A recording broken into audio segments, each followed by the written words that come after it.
समाधान समाधान समाधान। नमस्कार, आदाब, सत श्री अकाल, वेलकम, वड़क्कम, सुस्वागतम, पधारो इन योर फेवरेट शो समाधान। मित्रों, कल भी मैं एक बात आपसे कह रहा था, एक इक्वेशन मैंने आपके सामने रखा था, लेकिन उसके आगे कुछ शेष रह गया था। उसके आगे का इक्वेशन ये है, negative into negative is equal to positive and positive into positive is equal to positive. यदि हम कुछ नहीं करना चाहते हैं, नहीं सोचना चाहते हैं, और यदि हम वो नहीं करते हैं तो रिज़ल्ट हमें पॉजिटिव मिलता है।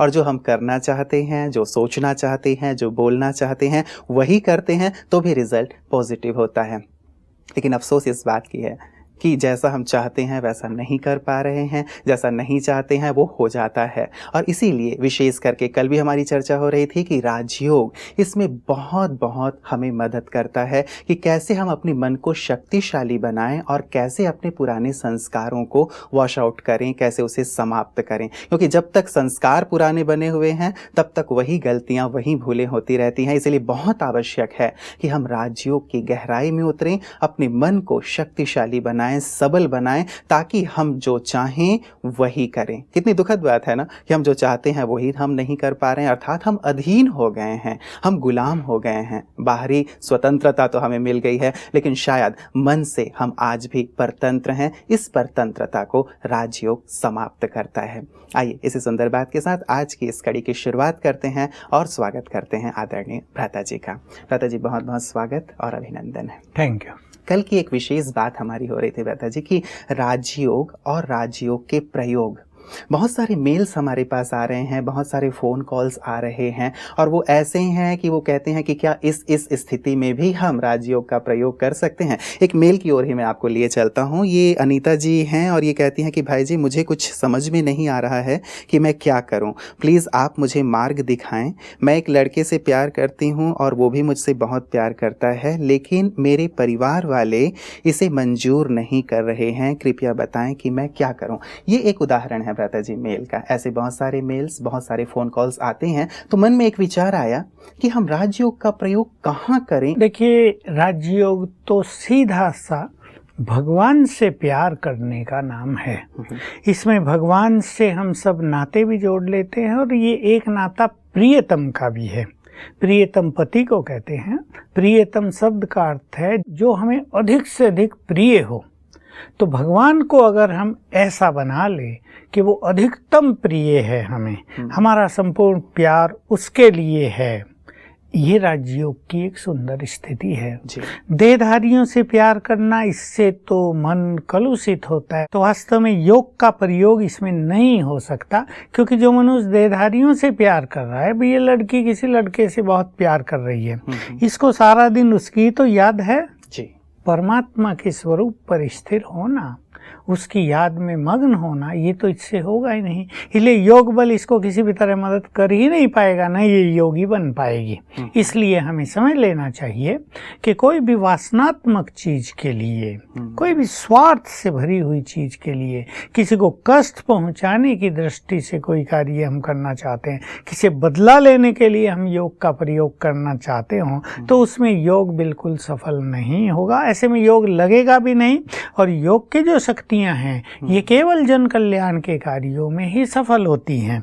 अब ये जन कल्याण में लड़की भी सोच सकती मेरा भी तो कल्याण होना है इसमें, लेकिन जरूरी नहीं इसमें इसका कल्याण होना हो, क्योंकि माँ बाप की पहले इच्छा नहीं है। ऐसे जो लव मैरिज होती हैं, किसी भी कास्ट वाले से, कैसे से भी, लड़की बहुत पढ़ी लिखी है, लड़का कंडक्टर है बस में, लड़की का घर बहुत साहूकार है, लड़के को एक झोंपड़ी है, ऐसे में माँ बाप और समाज इसको आज्ञा नहीं देता है। तो ये जरूरी नहीं है उसके लिए कल्याणकारी हो। इसलिए हमेशा ध्यान रखना है, भाई किसी की बीमारियां ठीक करनी है, समस्या जीवन को घेर रही है, किसी को रात को नींद नहीं आती है, किसी को डिप्रेशन हो गया है, बच्चे सब परीक्षा में सफल नहीं हो रहे हैं, बहुत मेहनत करने के बाद मार्क्स कम आ रहे हैं, किसी को निराशा हो रही है, कोई बिल्कुल सुसाइड करने के कगार पर पहुंचा हुआ है, ये जो बड़ी बड़ी समस्याएं हैं, इनमें योग का प्रयोग पूरा सफल होगा। बाकी रही ये प्यार की, ये तो देहधारियों के प्यार हैं, जो वासनात्मक प्यार हैं, जो मनुष्य को एक्चुअली पतन की ओर ले जा रहे हैं। इसी के तो परिणाम है कि हमारे देश में कई ऐसे केसेज हो रहे हैं जिनसे बदनामी होती है, क्योंकि मनुष्य की वासनाएं जब बढ़ती हैं वो उसे अंधा बना देती है और फिर कुछ भी करता है। वो परिणाम के बारे में नहीं सोचता कि मुझे फांसी लगेगी या उम्र कैद रहेगी, फिर मेरी वासनाओं का क्या होगा। अब वो जेल में पड़ा है पूरा जीवन, अब उसकी वासनाएं। इसलिए इन चीज़ों के लिए योग का प्रयोग नहीं किया जा सकता, न होगा। केवल जन कल्याण के लिए, केवल श्रेष्ठ कार्यों के लिए, दूसरों को सुख देने के लिए। कभी ऐसी कंडीशन में, जैसे कि इन्होंने लिखा है कि भाई अब मुझे बहुत ज़्यादा प्यार है या उनका भी बहुत ज़्यादा प्यार है, तो ऐसे में व्यक्ति और कुछ सोच ही नहीं पाता है कि और मैं कुछ और तरफ देखूं या अपने कैरियर के बारे में सोचूं। जैसा बहुत सारे केसेज आते हैं कि लव मैरिज लड़के लड़कियां कर लेते हैं और 1 साल के बाद ही डाइवोर्स की नौबत आ जाती है। कहीं भी उनको चैन नहीं मिलता है, क्योंकि प्यार में तो वो अंधे होते हैं, एक दूसरे के गुण और अवगुणों को वो ज़्यादा नहीं समझ पाते।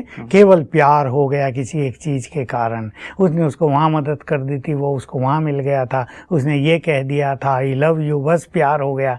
अब उसके अवगुण, वो व्यक्ति बहुत क्रोधी हो, वो व्यक्ति शराबी हो, वो व्यक्ति बिल्कुल मूर्ख हो, वो व्यक्ति व्यवहारिक तौर पे कुछ भी ना हो, सदा इंसल्ट करे इसकी, तो ऐसे में इनका जीवन दुर्गति का हो जाता है। इसलिए तरीका ये है कि ये उससे निकले। प्यार करना है तो जरा संभल के करें, इमोशनल होकर नहीं, अंधे होकर नहीं। तो इसमें माँ बाप का भी ये जो इन कर्तव्य है वो भी अपना पूर्ण करेंगे। जो भारत की परंपरा है उस पे चलने से ही मनुष्य का कल्याण होगा। विशेष करके लड़कियां बहुत इमोशनल होती हैं, तो कैसे अपने आप को इमोशनली वो स्ट्रांग बनाएं ताकि ऐसे समय पे सही सही निर्णय ले सकें कि मेरे पेरेंट्स जो कह रहे हैं वो सही है, या मुझे कैरियर वाइज भी थोड़ा सोचना चाहिए, अपनी स्टडी कंप्लीट करना चाहिए। तो कम से कम इस लेवल पे यदि सोचें तो ऐसी स्थिति इमोशनली जो स्ट्रांग होने की है वो कैसे आ सकती है, क्या करें? नो डाउट लड़कियां बहुत इमोशनल हैं। आज भी मुझे सवेरे एक फ़ोन कर रही थी कि बस किससे मेरा प्यार है, यही बात थी, मैं उससे शादी करना चाहती हूँ, क्या करूँ मैं। मैंने कहा तो प्यार क्यों हो गया तुम्हारा? मैं थोड़ा सा मजाक कर लेता हूँ, प्यार क्यों हो गया? कि बस ऐसे ही रास्ते में मिल गया था, कहा आई लव यू, बस हो गया काम। अरे मैंने कहा आई लव यू और कल कुछ और हो जाए फिर तुम्हारे जीवन की लंबी यात्रा है। ऐसे ही किसी के साथ चल देना, किसी से शादी करने के लिए प्रतिज्ञाएं कर लेना, ये बहुत अच्छी बात नहीं है। अब उस लड़की का ये हाल है, बेचारी का पढ़ाई में मन नहीं लग रहा है, बीटेक की स्टूडेंट है, 3rd ईयर में है और मार्क्स बहुत कम आ गए इस साल। तो यहाँ से मैंने उससे पूछा क्या हुआ तुम्हें, तो ये सारी कहानी अपनी सुनाई। तो ये जो इमोशनल फीलिंग है, किधर भी बह जाने की जो आदत है, बस यही मेरा तो सर्वस्व है, बाकी माँ बाप भाई बहनें और स्वयं भगवान भी मेरे लिए कुछ नहीं, यही मेरा पति परमेश्वर होगा, इस सब से बाहर निकलना जरूरी है। तो राजयोग में इसके लिए बहुत अच्छे तरीके हैं। रोज हम सबको ईश्वरीय महावाक्य सुनने को मिलते हैं, जिसके द्वारा सुंदर विचारों का बल हमें प्राप्त होता है। इसे हम कहते हैं ज्ञान का बल। तो एक तो इसमें ज्ञान के बल की बहुत आवश्यकता होती है, ताकि थोड़ा धैर्यवत होकर काम करें, थोड़ा सोचें, थोड़ा विचार करें एक बात पे। अब कल कोई दूसरा लड़का भी तुम्हें आके कह दे आई लव यू, फिर और दुविधा कि अरे उसके साथ शादी करूं या इसके साथ। दूसरी चीज हम लोग सिखाते हैं इसमें कि स्वमान की प्रैक्टिस। कई स्वमान जो हम हमेशा गिनाते रहते हैं, उनकी प्रैक्टिस करने से मन बहुत पावरफुल हो जाता है और मन की जो सेंसिटिविटी है या जो इमोशनल फीलिंग्स हैं वो धीरे धीरे मजबूत होने लगता है। मन ये सब चीज़ें खत्म होने लगते हैं। 2 चीज़ों का विशेष रूप से अभ्यास करना चाहिए। इसमें जो जैसे पेरेंट्स, यहाँ भी इन्होंने चर्चा की है कि पेरेंट्स वैसे भी बहुत शुभ चिंतक होते हैं, लेकिन जब कभी बच्चे ऐसी स्थिति में, चाहे वो लड़की है या लड़का, ऐसी स्थिति में पहुंच जाते हैं कि भाई बस अब उसी से करना है या और कुछ सुनने को तैयार नहीं होते, तो पेरेंट्स बहुत ज़्यादा दुविधा की स्थिति में आ जाते हैं कि क्या करें। बच्चे कई बार घर से भाग जाते हैं, कई बार सुसाइड कर लेते हैं या कई बार बहुत ज़्यादा धमकियां देते हैं। पेरेंट्स को ऐसे समय में क्या करना चाहिए? हमारी लड़की या हमारा लड़का इस तरह बहुत ज़्यादा बह गया है तो उन्हें दूसरे पक्ष वालों से जाके बात करनी चाहिए, उनका घर दर देखना चाहिए, उनका कैसा जीवन है। ऐसे तो नहीं वो सारे बेकार लोग हैं और किसी को कोई काम धंधा भी नहीं है, तुम्हारी लड़की जाके वहाँ निर्धनता में जीवन व्यतीत करेगी, या सास का व्यवहार कैसा है, सब चीज़ें पता की जाती हैं ना, ज्योतिष शास्त्र से भी मिलाई जाती हैं कुंडलियाँ। तो ऐसे में माँ बाप को इनिशिएटिव लेकर दूसरे परिवार वालों से बात कर लेनी चाहिए, भाई ऐसी ऐसी स्थिति आ गई, तुम्हारा क्या विचार है। तो फिर दोनों के विचार मिलकर कुछ अच्छा निर्णय निकाला जा सकता है। ऐसा कईयों ने किया है, तो उसमें उनका जीवन बहुत अच्छा हुआ फिर। बिल्कुल। और भ्राता जी, कई बार ऐसा होता है कि मान लीजिए वहाँ की स्थिति बिल्कुल दयनीय है, जैसे आपने पहले भी कहा कि वो लड़का बस कंडक्टर हो या कुछ भी हो, और प्यार के लिए कहा जाता है कि वो अंधा है, वो कुछ देखता ही नहीं है, और फिर लड़कियाँ या फिर लड़के ये सोचते हैं कि चलो हम सब संभाल लेंगे, जाके हमने प्यार किया है, उसी से सब कुछ मिल जाएगा। तो ऐसी कंडीशन में पेरेंट्स एक्सेप्ट नहीं कर पाते हैं, क्या करना चाहिए फिर इस कंडीशन में? नहीं, देखिए, बच्चों को इसमें थोड़ा समझदार होना ही चाहिए। माँ बाप ने उन्हें जन्म दिया है, उनकी पालना की, उन्हें पढ़ाया, उनको एक सेकंड में इग्नोर करके कहीं भी चल देना ये किसी भी तरह कल्याणकारी नहीं होता। ऐसा ही रहा हो ऐसा रहा। इसमें हमने एक सूक्ष्म चीज भी देखी कि जिन बच्चों के साथ माँ बाप की ब्लेसिंग्स नहीं है, लगातार निगेटिव एनर्जी जा रही है, उनका ये भावी जीवन, ये मैरिड लाइफ सफल नहीं होता। ऐसे बहुत सारे, मेरे पास तो 100 केस आ गए होंगे इसी साल में ऐसे, जिनमें देखा कि वो बहुत दुखी रहने लगे। उधर फिर लड़की को माँ याद आने लगी, उधर माँ को लड़की याद आने लगी, दोनों मिल नहीं सकते। अब भाई बच्चों ने या बाप ने ऐसा कर दिया, अब तुमसे हमारा कोई नाता नहीं। तो एक मानसिक विकृति बहुत पैदा हो जाती है। इसमें बहुत नुकसान होता है, क्योंकि मोह को तो इस तरह जीता नहीं जा सकता ना। कल उससे प्यार था, आज वहाँ कोई कष्ट आ गया। मान लो लड़का अपने काम से बाहर चला गया नौकरी पर, वो 15 दिन के लिए, अब ये बीमार है, घर में कोई नहीं है, वहाँ सास का व्यवहार अच्छा नहीं है, अब इसको माँ याद आएगी, अब वहाँ ये जा नहीं सकती, वो इसको मदद को नहीं आ सकती, तो एक बहुत खराब स्थिति आ जाती है। इसलिए बच्चों को थोड़ा समझदार होना चाहिए और माँ बाप की ब्लेसिंग के बिना ऐसे कार्य नहीं करने चाहिए। क्या पेरेंट्स भी, व्रत जी, कई बार ऐसा देखने में आता है कि पेरेंट्स के आपसी खटपट या कुछ और चीज़ें बच्चों को ऐसा कर देती हैं कि वो कंट्रोल से बाहर चले जाते हैं। पेरेंट्स कैसी पालना दें और किन बातों का ध्यान रखें ताकि बच्चे बाहर बहें ही नहीं, बल्कि उनके आदेश का ही पालन करते रहें और सही दिशा में? ये हो रहा है कि मान लो माँ अपनी लड़की को बार बार डांटती है, अब लड़की किचन में उसके साथ कुछ ना कुछ काम करती है और वो बार बार उसको धुतकारती है, बुरा बोलती है, तुम ऐसी है, ये है, वो है, तुम्हें अकल नहीं, तो क्या अलगाव होने लगता है। तो इससे उनका प्यार दूसरी ओर खींचता है, कहीं ना कहीं वो जाएंगे जरूर। मतलब यहाँ प्यार नहीं मिल रहा है तो कहीं और प्यार जाएंगे जरूर। इसलिए घर में माँ बाप को ऐसा अच्छा माहौल बनाना चाहिए कि जहाँ सुंदर वाइब्रेशंस हों और अपने बच्चों से थोड़ा अच्छा व्यवहार करें। बिल्कुल, इसमें मैं सहमत हूँ कि ये बच्चों की गलती नहीं, युवकों की गलती नहीं, उनके माँ बाप की बहुत बड़ी गलती होती है कि पहले तो उन्होंने उनको प्यार नहीं दिया, अब कंट्रोल कर रहे हैं। तो एक डबल मार फिर बच्चों पर भी पड़ती है कि हम तो न स्वतंत्र हैं न परतंत्र हैं, दोनों में से हम तो कहीं किसी काम के नहीं हैं। तो ये भी एक दुविधा की स्थिति है। इसलिए माँ बाप को चाहिए अपने बच्चों को समझें।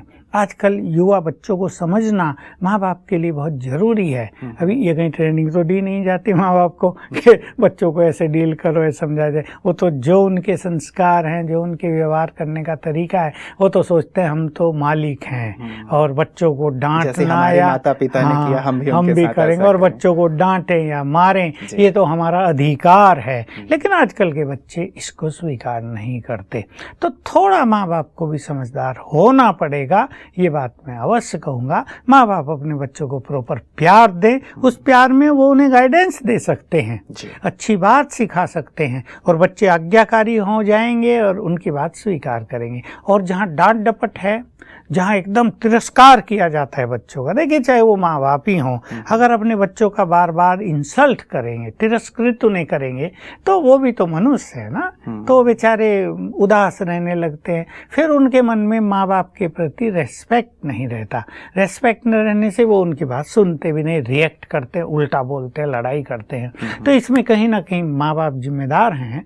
माँ बाप को और समझदारी पूर्वक अपने बच्चे जब बड़े हो गए उन्हें फ्रेंड समझ लेना चाहिए। पहले भी हम ये चर्चा कराए हैं। बिल्कुल फ्रेंडली उनसे व्यवहार करें, कार्य व्यवहार में बल्कि उन्हें अपने सहयोगी बनाएं ताकि वो उनके फेवर में आए। प्यार बढ़े आपस में। कोई बात हो गई है, मान लो दुकान पे ही कोई बात, बिजनेस में कोई बात है, बच्चे बड़े हो गए, उनसे राय लें, हाँ भाई इसमें क्या करना चाहिए, तुम्हारे पास कुछ अच्छा विचार हो तो बताओ। इससे बच्चे बहुत समीप आएंगे। और ऐसे बहुत सारे हैं, फादर जो है बहुत समझदार है, बच्चा अभी 18 साल का है, उसे इन्वॉल्व कर लिया, भले वो पढ़ता भी है, इन्वॉल्व कर लिया अपने बिजनेस में, उसको सब बताता है, ये ऐसे वो ऐसे, उससे राय लेता है। तो बच्चे एकदम ऐसे प्यार में रहते हैं कि जो पापा कहेगा वही ठीक, इधर उधर होते ही नहीं। तो इसमें माँ बाप को ऐसा थोड़ा करना ही पड़ेगा। बिल्कुल प्रताप जी, ये बहुत अच्छा रहेगा कि यदि हम मित्रवत व्यवहार करें अपने बच्चों के साथ, ताकि परिवार से बाहर प्यार ढूंढने की आवश्यकता ही महसूस ना हो। प्रताप जी, कई बार जो जिसकी हम चर्चा कर रहे हैं, आजकल ऑनर किलिंग की भी बहुत ज़्यादा चर्चा सुनने में आती है कि लड़की ने या लड़के ने अपनी इंटरकास्ट मैरिज कर ली या माता पिता के विरुद्ध जाके कर ली, तो फिर उनकी हत्या कर दी जाती है। तो ये भी आजकल सुनने में बहुत आ रहा है। इस विषय में आप क्या कहेंगे, कैसे इसका निदान हो और कैसे सब कुछ सही चले? ये भी अति हो गया ना। देखिए पहले उन्होंने गलती कर ली, दूसरी गलती इन्होंने कर ली। अभी चाहे कोर्ट आदि में फिर वो भागे फिरे, लेकिन एक पाप भी तो हो गया ना। बच्चे तो उनके ही थे, और मनुष्य तो मनुष्य है ना। मान लो उसने अपनी लड़की को मार दिया, तो उसकी जो इनर कॉन्शियसनेस है वो तो उसको छोड़ेगी नहीं और ना। फिर न्याय भी तो अपना स्थान न्याय रखता बिल्कुल, है। उसे टेंशन होने लगती है, गिल्टी फीलिंग उसको सोने नहीं देगी फिर।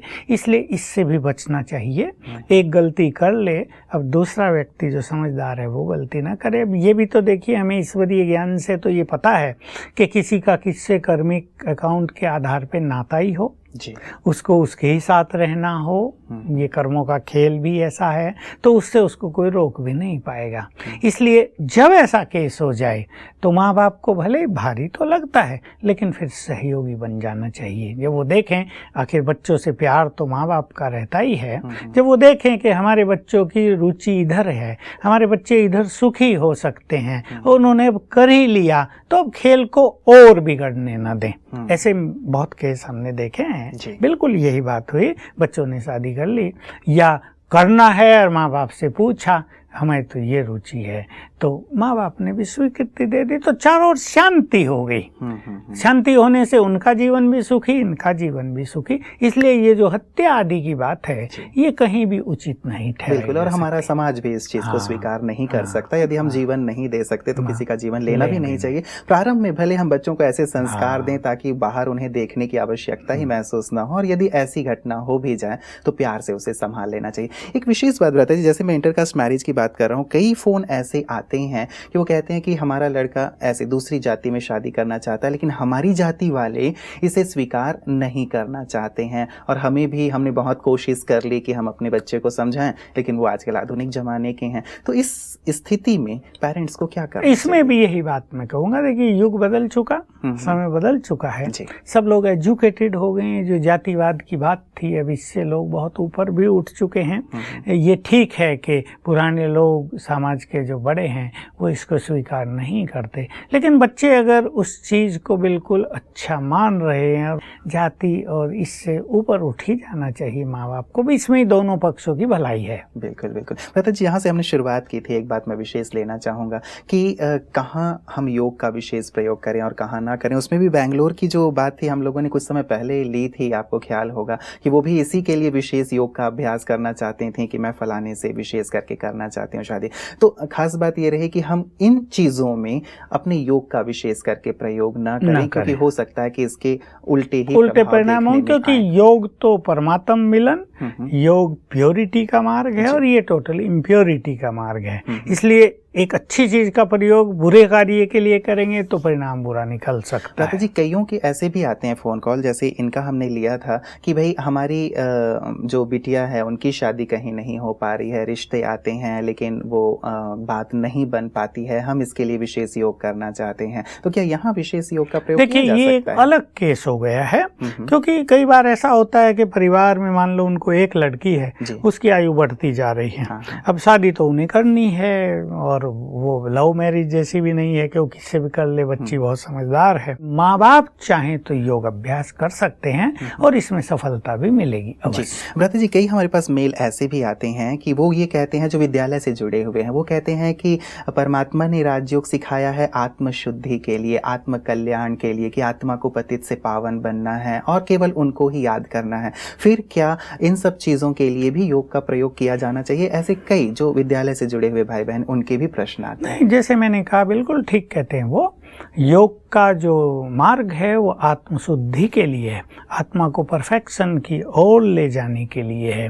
लेकिन जहाँ हम समस्याओं के निदान के लिए योग का प्रयोग टर्न कर रहे हैं ना उसको, तो जहाँ ऐसी बड़ी समस्याएं आ जाती है, मान लो लड़की घर में, यार वो बहुत दुखी रहती है, मेरे पास ऐसे केस आए, बहुत दुखी रहती है, शादी नहीं हो रही, समाज वाले भी बहुत कुछ बोलते रहते, कोई कहेगा तुम जब से राजयोग सीखा तब से तुम्हारा ये हाल हो गया, कोई कुछ कहेगा, कोई कुछ कहेगा। तो एक तरह से माँ बाप का मन भी बड़ा शांत रहता है, घर में भी अच्छे वाइब्रेशंस नहीं रहते। तो एक तरह से शांति के लिए, क्योंकि आत्मशुद्धि के साथ शांति भी इसका एक लक्ष्य है, जीवन में स्टेबिलिटी भी इसका लक्ष्य है, उसके लिए अगर ऐसे प्रयोग किए जाते हैं तो कोई हर्जा नहीं है। तो भ्राता जी, सार में क्या कहेंगे, कहाँ कहाँ नहीं करना चाहिए, कहाँ कहाँ करना चाहिए, तो ये स्पष्ट हो जाए हमारे सभी दर्शकों। मैंने बता दिया कि जो लव मैरिज आदि की बात है, मुझे इससे ही शादी करनी है, किसी को कष्ट देने की बात है, किसी से बदला लेने की बात है, किसी को गिराने की बात है, उन सब में योग का प्रयोग न करना चाहिए, न सफल होगा। बाकी कल्याणकारी चीज, कोई चीज मार्ग में बाधा बन के खड़ी है, दीवार ही सामने आ गई जो हम आगे बढ़ नहीं रहे, विद्यार्थियों के लिए बहुत सारी चीज़ें, उन्हें सफलता नहीं मिल रही, इंटरव्यूज में सफलता नहीं मिल रही, कोई ऐसी भयानक बीमारी आ गई, कोर्ट केसेज हो गए हैं, कहीं कहीं बिना मतलब भी फंसा दिया जाता है लोगों को, इन सब चीज़ों में योग का प्रयोग कर लेना किया जा सकता है। भ्राता जी, एक विशेष बात और, अब कईयों के जो योग का अभ्यास कर रहे हैं, रिजल्ट तो खैर हमें बहुत मिल रहे हैं, आप हमेशा ही शेयर करते रहते हैं कि कैसे अच्छे अच्छे अनुभव प्राप्त हो रहे हैं। हमारे पास भी लोगों के मेल्स आते रहते हैं शुक्रिया के, इसीलिए आज प्रारंभ में भी मैंने आपको शुक्रिया दिया कि सबके बहुत अच्छे अनुभव आ रहे हैं। एक विशेष बात रहता है जी, कईयों को बहुत अच्छी सफलता मिल रही है, लेकिन फिर भी कई लोग निराश होते हैं कि हमें सफलता क्यों नहीं मिल रही। आप लोग बार बार कहते हैं कि इसने ये किया, उस इतने 21 दिन में इसको सफलता मिल गई, हमें क्यों नहीं मिल रही है। तो कई बार उनके अंदर एक संशय का भाव उठ जाता है, कैसे उन्हें भी सफलता प्राप्त हो? बहुत सिंपल सी चीज है, जिसकी मनोस्थिति अच्छी है, जिसने अपने को चरित्रवान रखा है, जो निगेटिविटी के चक्कर में ज़्यादा नहीं गए, जो अपने मन को बिल्कुल पीसफुल और पॉजिटिव रखते हैं, उनको तो थोड़ा सा प्रयोग करने से सहज सफलता मिलती है। और जिनके कर्म अच्छे नहीं हैं या पूर्व जन्मों के कर्म अच्छे नहीं हैं, जिसको हम जानते नहीं हैं, तो कोई ना कोई बाधा उनके मार्ग में हमेशा खड़ी मिलेगी। इसलिए योग बल क्या करता है, उन विकर्मों को नष्ट करके इन बाधाओं को समाप्त कर देता है। तो मेनली यही ध्यान रखना चाहिए कि हमें पॉजिटिव रहना है, बहुत विश्वास रखना, अपने चित्त को शांत रखना, अपने कर्मों को बहुत अच्छा बना के रखना। जितने हमारे पुण्य होंगे उतना योग के प्रयोग में हमें जल्दी सफलता मिलेगी। अब मान लो कोई योग भी कर रहा हो लेकिन व्यवहार में दूसरों को कष्ट भी दे रहा हो, तो उनकी जो बद्दुआएं मिलेंगी वो योग के बल को भी काटने लगेंगी और पूरी सफलता नहीं मिलेगी। बहुत बहुत शुक्रिया भ्राता जी। एक बहुत ही यक्ष प्रश्न था लोगों के मन में और मेरे भी मन में, कितने सारे लोगों के कॉल आ रहे हैं, आज आपने बहुत सुंदर उसका समाधान किया है। आपका बहुत बहुत तहे दिल से शुक्रिया। मित्रों, आज आपको स्पष्ट हो गया होगा, लगातार आपके फ़ोन कॉल्स आते हैं। यद्यपि आपके सभी प्रश्नों को तो हम कार्यक्रम में शामिल नहीं कर पा रहे हैं, आपके बहुत सारे मेल्स आते हैं, उन्हें भी सभी को हम शामिल नहीं कर पा रहे हैं, लेकिन ज़्यादातर जिस प्रकार के प्रश्न हमारे पास आते हैं उन्हें हम अपने कार्यक्रम में लगातार ले रहे हैं। एक प्रश्न ये ज़रूर था कि कहाँ योग का प्रयोग किया जाए, किस में सफलता मिलेगी, और कहाँ न किया जाए जहाँ हमें सफलता मिलती ही नहीं है। तो वास्तव में ऐसी जगह, जैसे भ्राता जी ने स्पष्ट कर दिया है, जहाँ स्वार्थ है, जहाँ किसी भी प्रकार के सामने वाले व्यक्ति का अहित है, वहाँ हम इस चीज़ का प्रयोग कदापि ना करें। लेकिन ये तो कल्याण का मार्ग है ना। वैसे भी जब हम योग अर्थात परमात्मा को याद करना, उनसे जुड़ना, और हम हमेशा परमात्मा को कहते हैं कि वो कल्याणकारी हैं, सबका हित करने वाले हैं, सबको सुख देने वाले हैं, तो जब हम उनसे योग लगा रहे हैं तो निश्चित रूप से जो कार्य हम करेंगे, जिस कार्य में हमें सफलता प्राप्त होगी, वो भी यदि सत्य है, सही है, तभी हमें उसमें सफलता प्राप्त होगी। तो अवश्य ऐसे स्थानों पर जहाँ आपको तकलीफ है, समस्याएं हैं, जहाँ और कोई निदान सूझ नहीं रहा है, वहाँ अवश्य इसका प्रयोग करें, लेकिन स्वार्थ के लिए कदापि ना करें। तो परमात्मा से योग युक्त होकर जीवन में सफलतापूर्वक आगे बढ़ें, यही हमारी श्रेष्ठ कामना है। नमस्कार।